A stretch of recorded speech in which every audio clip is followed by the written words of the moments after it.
क्या आपने कभी सोचा है कि हमारे सपनों का असल में मतलब क्या होता है?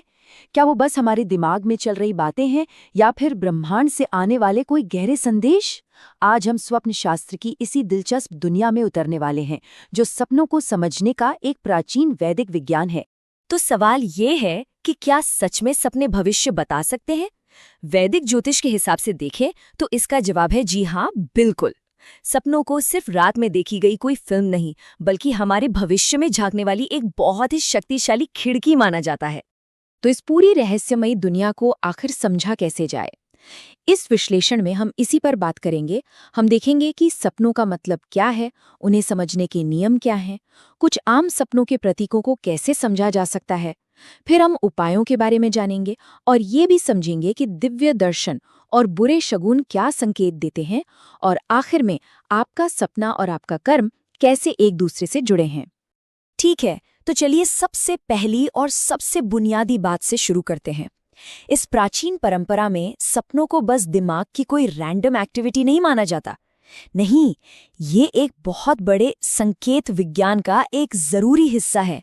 जरा सोचिए, एक पक्षी की आवाज से लेकर शरीर पर बने किसी निशान तक, वैदिक ज्योतिष में हर छोटी बड़ी चीज को ब्रह्मांड से मिला एक संकेत माना जाता है। और सपनों को तो उन सबसे सीधे तरीकों में से एक माना जाता है जिनसे ये ब्रह्मांड हमारे भविष्य के बारे में हमसे डायरेक्ट बात करता है। अब यहाँ से चीजें और भी दिलचस्प हो जाती हैं। इन संकेतों का मतलब सिर्फ इस बात पर निर्भर नहीं करता कि आपने सपने में क्या देखा, बल्कि ये इस पर भी निर्भर करता है कि आपने वो सपना कब देखा, और शायद उससे भी ज्यादा जरूरी कि आप जागने के बाद क्या करते हैं। कहते हैं ना, टाइमिंग ही सब कुछ है। खैर, स्वप्न शास्त्र में तो ये बात एकदम सच है। सपने का समय उसके मतलब को पूरी तरह से बदल सकता है। जो सपने ब्रह्म मुहूर्त में, यानी सुबह सुबह जागने से ठीक पहले आते हैं, उनमें भविष्यवाणी की सबसे ज्यादा शक्ति मानी जाती है। ऐसा समझिए जैसे भविष्य की एक साफ झलक मिल गई हो। तो मान लीजिए आप सुबह उठे और आपको एक बहुत गहरा सपना याद है। अब क्या करें? ये बहुत जरूरी है। जागने के तुरंत बाद आपका लिया गया एक्शन या तो एक अच्छे सपने के फल को पक्का कर सकता है, या फिर एक बुरे सपने के असर को खत्म कर सकता है। मतलब शक्ति आपके अपने हाथों में है।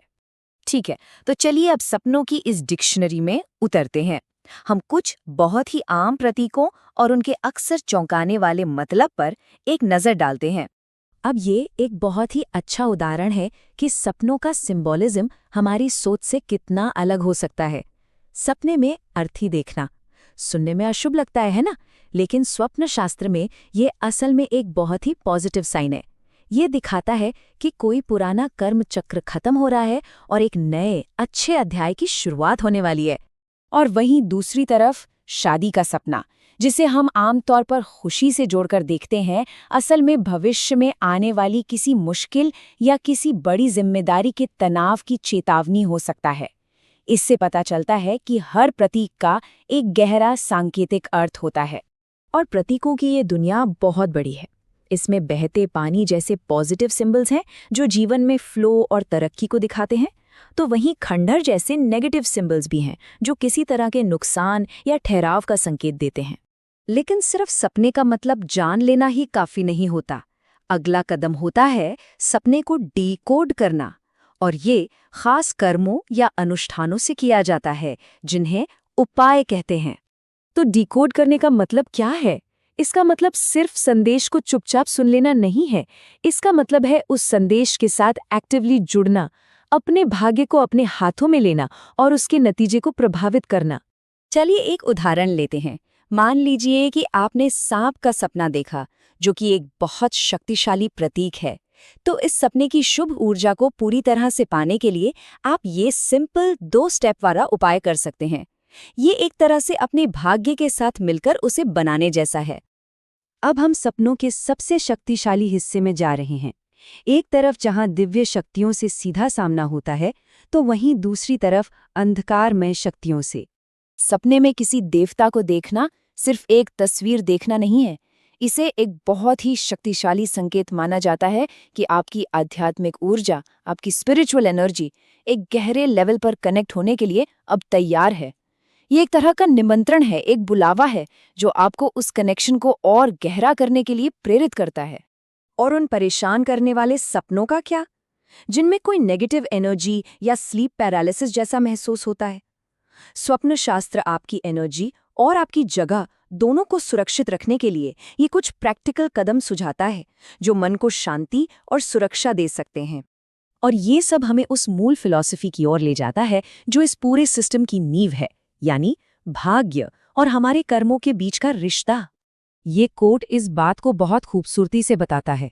ज्योतिष आपको सिर्फ लिखा हुआ भाग्य नहीं बताता, ये आपको एक रोड मैप देता है कि आपको अपने भाग्य को बनाने के लिए कौन से कर्म करने की जरूरत है। भाग्य कोई फिक्स्ड मंजिल नहीं है, बल्कि एक रास्ता है जिसे हम अपने कर्मों से बनाते हैं। तो एक सपने को ऐसे समझिए जैसे दरवाजे पर कोई दस्तक दे रहा हो। वो एक मौका या एक संदेश लेकर आता है, लेकिन दरवाजा खोलने और उस संदेश को पाने का कर्म तो आपको ही करना होगा।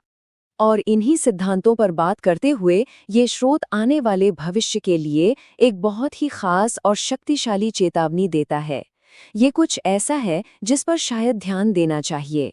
साल 2026 पर सूर्य का शासन रहेगा और चेतावनी ये है कि उस साल रविवार को राहु काल यानी शाम 4:30 से 6 बजे के आसपास का जो समय होता है, उस दौरान सोना आने वाले 10 सालों तक आपके भाग्य पर नेगेटिव असर डाल सकता है। ये एक छोटा सा कर्म है, पर यह दिखाता है कि कैसे ब्रह्मांड की ऊर्जाएं हमारे जीवन को लंबे समय तक प्रभावित कर सकती हैं। ये प्राचीन विज्ञान हमें दिखाता है कि हमारा अवचेतन मन, हमारा सबकॉन्शियस माइंड शायद ब्रह्मांड से जुड़ा एक सीधा रास्ता है। हमारे सपने हमें लगातार संदेश भेज रहे हैं।